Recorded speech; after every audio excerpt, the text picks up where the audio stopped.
If you had asked me in early 2021 what my life was about, I would have said one word: Sonia. Not in a dramatic, I can't breathe without her way, but in that everyday, constant sort of way, where someone slowly becomes the center of your routine, without you even noticing. She was in everything. My mornings, my phone notifications, the way I'd choose a shirt because she once said that color suited me. I was 27 back then, living in Pune. I had a stable job at a mid-sized IT firm in Hinjawadi, the kind where you clock in, finish your tasks, and clock out without anyone throwing a chair at you. I wasn't rich, but I wasn't struggling either. My life had a rhythm: chai at the corner stall before work, lunch with the same group of colleagues, and night bike rides on weekends. That rhythm broke the day Sonia entered it. We met at a friend's birthday party in March 2020, just before the world went into chaos with COVID. She was a friend of a friend, the kind you notice immediately in a crowd. She had this easy smile, the kind that makes you feel like she's already decided you're worth her time. We got talking over plates of pav bhaji and chaat, and I remember thinking, this one's trouble, but the good kind. Our first few weeks were a blur of WhatsApp chats and quick phone calls. She worked in HR at a private company and lived in a rented flat with two other girls in Guthrie. The lockdown hit just as we were getting to know each other, and instead of killing the connection, it deepened it. We spent hours talking over video calls. She'd show me the way her plants were growing on her balcony. I'd tease her about the terrible filter coffee she made. By June 2020, when things started opening up, we met again in person. The first time I saw her after months of just a phone screen, I realized how much I had missed the little things. The way she touched her hair when she was thinking, how she'd tilt her head slightly when she laughed. That day, on FC Road, while having momos from a roadside stall, I knew I was falling for her. The months that followed were golden. We explored the city together: Koregan Park cafes, monsoon drives to Lavasa, quiet walks around Pashan Lake. Festivals became shared experiences. Diwali 2020, she came over to my parents' home, helped my mom arrange diyas, and even made rangoli with my sister. It felt like she belonged there. My parents liked her, and my friends, well, they thought I had finally hit the jackpot. I wasn't naive. I knew relationships weren't all Instagram filters and hand-holding in the rain. We had our fights over small things, like her habit of canceling plans last minute, or me forgetting to text her when I got home late. But every time, we made up, or at least I thought we did. Looking back now, there were signs, tiny cracks in what I thought was a solid wall. She never talked much about her family, except to say they were traditional. Sometimes she'd vanish for hours without explanation, only to reappear with a breezy, "Sorry, was busy." I brushed it off. I believed in giving space. December 2020 was when things felt most real between us. We took a short trip to Goa. I still remember sitting on the sand at Anjuna Beach, watching the sunset paint the water gold, thinking, this is it. This is the woman I'm going to marry. She looked at me then, smiled, and said she couldn't imagine her life without me. I believed her. God, I believed her. By early 2021, we'd been together for almost a year. My friends joked about me buying a. I wasn't in a rush, but I had started imagining it. The proposal, the wedding, the life we'd build. She had become the soundtrack to my life, and I didn't notice the volume of that music dropping until it was almost silent. It started subtly in February. She'd seemed distracted when we met. Her messages became shorter, her replies slower. I asked her once if everything was okay. She smiled, said work was just hectic. I let it go. I told myself not to overthink. Then came March 15th, 2021.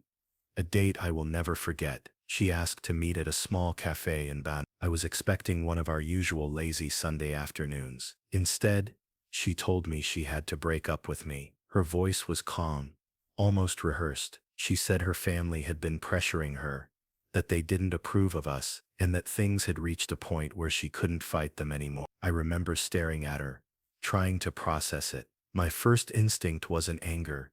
It was concern. I thought of her going home every day to arguments, of her parents making her life miserable because of me. I told her I understood, that I didn't want to make things harder for her. She didn't cry. I did. We parted ways that day with no drama, just a quiet goodbye. I walked to my bike in a daze, feeling like I'd just stepped out of a dream into some cold gray reality. At the time, I didn't know the truth. I didn't know that the person I'd trusted completely had been planning her exit for weeks, that this wasn't about her family or about us being different, that my heartbreak wasn't just an unfortunate twist of fate, but the result of a choice she made. All I knew that day was that the woman I loved was gone, and she wasn't coming back. The week after Sonia ended, things felt like I was living underwater. Everything was muffled. My mornings were the hardest, waking up and reaching for my phone out of habit, only to remember there would be no good morning from her. My room felt too quiet.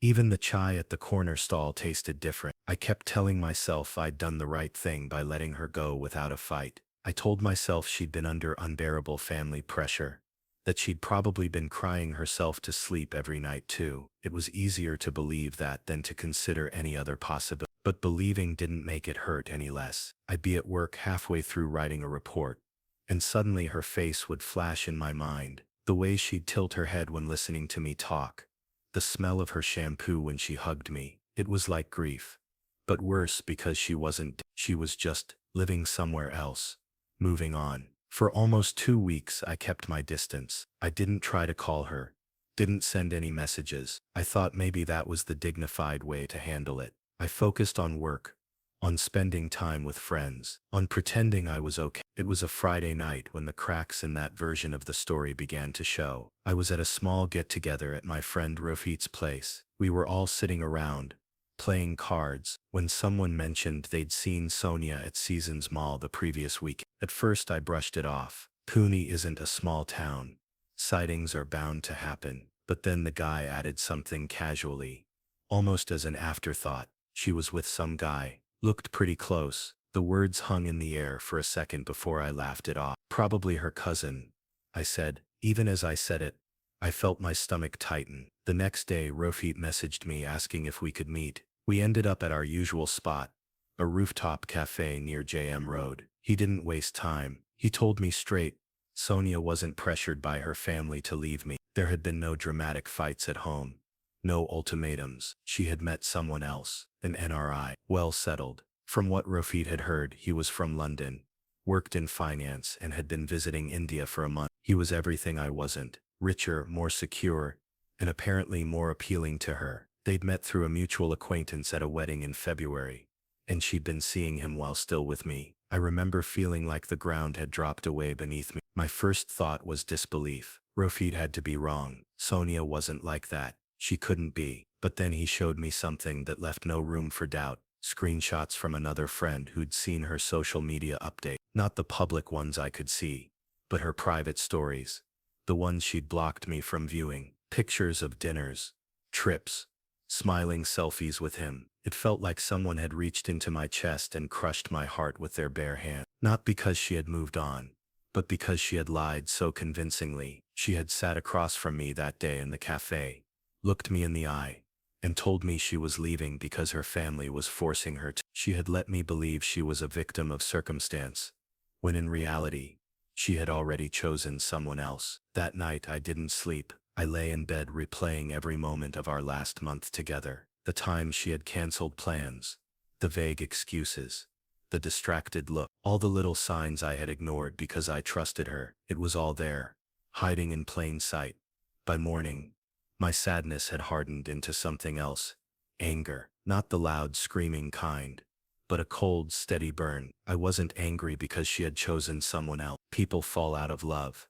It happens. I was angry because she had treated me like a fool. She had taken my love, my loyalty, my time, and traded it away without even giving me the respect of the truth. I thought about just cutting her off completely, erasing her from my life and moving on. That's what people say you should do, right? Take the high road. But the more I thought about it, the more it felt wrong. She had lied to me, used me, and walked away without a scratch. And here I was, the one left to clean up the mess in my head. Somewhere deep down, a part of me decided she shouldn't get to walk away so easily. I didn't know what I was going to do yet, but I knew I wanted her to feel something, even if it was just a fraction of what I was feeling. A week later, word got around that Sonia's engagement was set for mid-April. They were moving fast.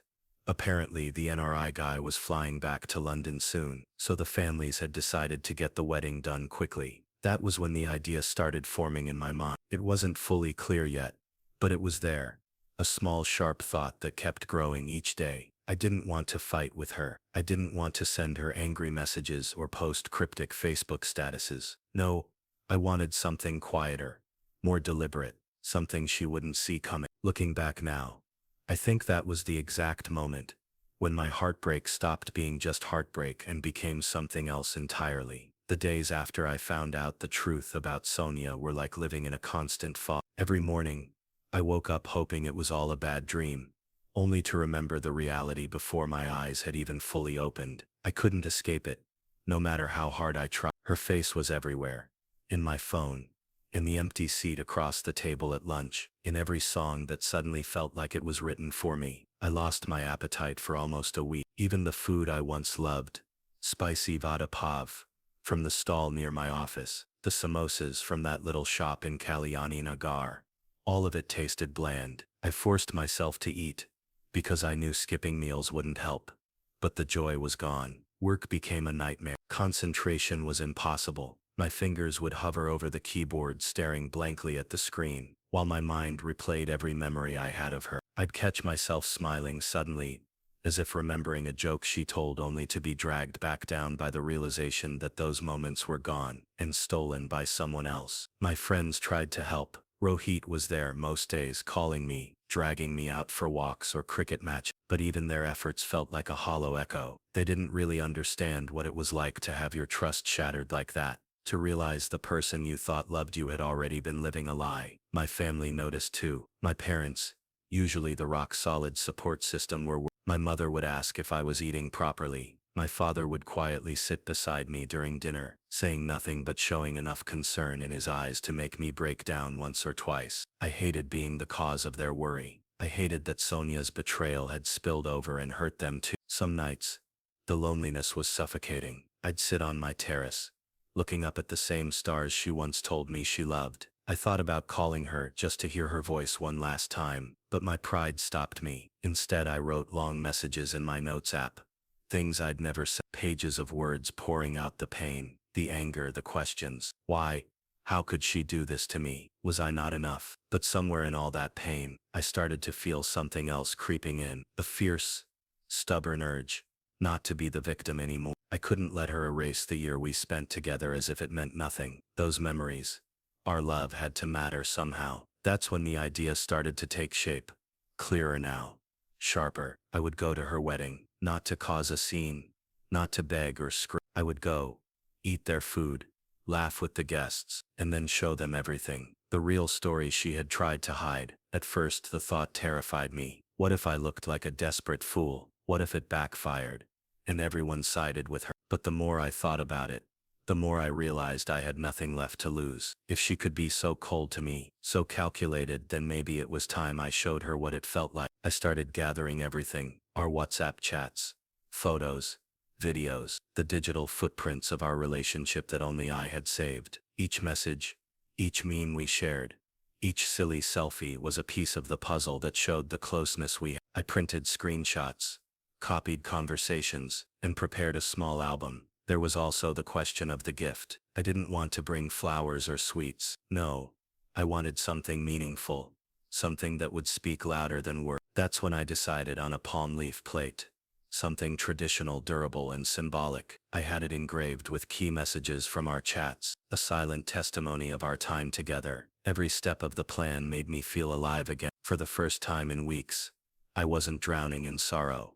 I was fueled by purpose. It wasn't just revenge. It was a way to reclaim my story. But even as I prepared, I was haunted by doubts. Was I becoming the villain in my own story? Was this the kind of man I wanted to be? I wrestled with my conscience late into the night, sometimes nearly abandoning the plan. But each time, the memory of her cold words at that cafe, the lies, the betrayal, pulled me back. I wasn't just angry at Sonia. I was angry at myself for trusting so blindly, for giving away pieces of my heart without guardrails, and maybe, just maybe, I wanted her to feel the weight of that too. The engagement date was set for April 18th, a small ceremony, mostly family and close friends. I got an invitation, or rather her family's wedding planner sent it, probably as a courtesy. Opening that envelope felt like opening a wound, but I knew I had to go. The night before, I sat down alone in my room, staring at the palm leaf plate on my desk. I thought about what I was about to do, and for the first time I allowed myself to grieve fully.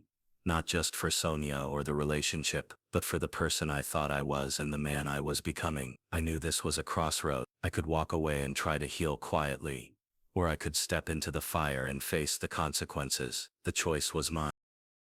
The morning of April 18th, 2021, dawned gray and humid. Typical Pune pre-monsoon weather, but it felt like the sky itself was holding its breath, waiting for what was to come. I woke up early, hands trembling slightly, as I packed the small bag with the palm leaf plates I had ordered from a traditional craftsman in Pune. Each plate was carefully engraved with snippets of our WhatsApp chats, moments of laughter, love, even plans for a future that she pretended to want with me. I dressed simply but neatly. No flashy clothes, no signs that I was about to stir a storm, just a quiet witness to what was happening. My heart raced, but underneath it was a strange calm, like I was finally stepping out of the shadows of pain and into something real, something raw. Reaching Sonia's house in Kothrid was surreal. The streets were buzzing with people in colorful attire, henna on their hands, the scent of jasmine and sandalwood floating in the air. The wedding hall was modest, filled mostly with close family and a few friends I didn't recognize. The chatter was light, filled with excitement and anticipation. No one expected to see me there. I wasn't on the guest list, but somehow the wedding planner had allowed it, perhaps thinking I was a distant relative or an old family friend. I moved through the crowd quietly, keeping my head down, but feeling every eye subtly shift as whispers began. When Sonia spotted me, her smile faltered, a flicker of something unspoken passing between us. I didn't seek her out. Instead, I mingled with the guests, chatting politely, eating the food, blending into the background. Then came the moment I had been waiting for. As the ceremony wound down, I stood up and walked to the front, carrying the small stack of palm leaf plates. Clearing my throat, I explained briefly that I had something to share, not to disrupt the joy, but to reveal a truth. One by one, I handed out the plates to family members, close friends, even the bride's cousins. They looked down at the engravings, the WhatsApp chats between Sonia and me, printed clearly in black ink. The messages told a story of closeness, of promises, of dreams shared between two people who once thought they would spend their lives together. I saw jaws drop, eyes widen, whispers ripple through the room. Some relatives looked at Sonia with confusion, others with a dawning realization. I wasn't there to accuse or shame, just to show what had been hidden, the silent proof of a love that had been real before it was discarded. I watched Sonia's face turn pale. She whispered something to her mother, who looked equally stunned. The NRI groom looked uncomfortable, shuffling his feet. After the plates were distributed, I quietly excused myself, leaving behind a room full of murmurs and questions. Walking away, I felt a strange weight lift from my chest. I didn't know what would happen next, whether this would change anything for Sonia or the people around her, but I knew one thing for sure.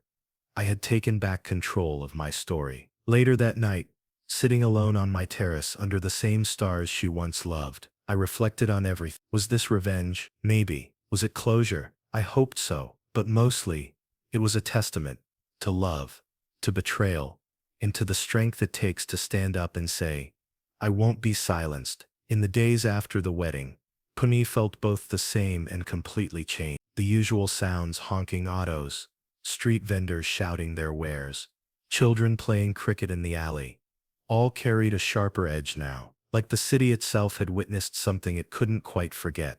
I stayed mostly to myself, letting the whirlwinds settle around. The act of showing those palm leaf plates had been both cathartic and exhausting. I braced myself for confrontation, gossip, or even hostility, But surprisingly, much of what followed was silent, not the peaceful kind, but the heavy, uneasy silence that fills rooms when everyone's holding back what they really think. I heard through mutual friends that Sonia was shaken. Some said she was furious. Others whispered she was ashamed. Her family, too, had been thrown into awkward conversations I could never be part of. The NRI groom, I don't know if the truth ever reached his ears fully, or if it did, what he thought. For me, the real battle was internal. Sitting alone in my small apartment, I wrestled with the choices I had made. Was I justified, or had I let bitterness steer me into becoming something I despised? I replayed the moments over and over, wondering if there was a way to have handled it different. But then I realized something important. Life rarely gives us clear answers. Sometimes the people we trust most let us down. Sometimes love hurts in ways we never imagined. And sometimes the only way forward is to reclaim your dignity in the way that makes sense to you, even if it's messy. Over the next few months, I focused on healing. I spent more time with family, rebuilt friendships, and even started journaling, something I never thought I'd do. Writing helped me untangle the knots in my heart, piece by piece. I traveled to the Western Ghats on a solo trip, where the silence of the mountains soothed my restless mind. Eventually I met someone new, not right away, and not with the same intensity, but slowly, carefully, with the kind of trust built on lessons learned. It wasn't about replacing what I had lost, but about opening a new chapter. Looking back, I don't regret what happened. I don't hate Sonia. I don't carry bitterness like a shield. Instead, I carry the scars as reminders that life is unpredictable, people are complicated, and love is a risk worth taking. And if there's one thing I want anyone listening to take away from my story, it's this: don't be afraid to feel everything. The love, the betrayal, the anger, the healing. Because in those emotions, we find what makes us human. Sometimes the hardest lessons teach us who we really are.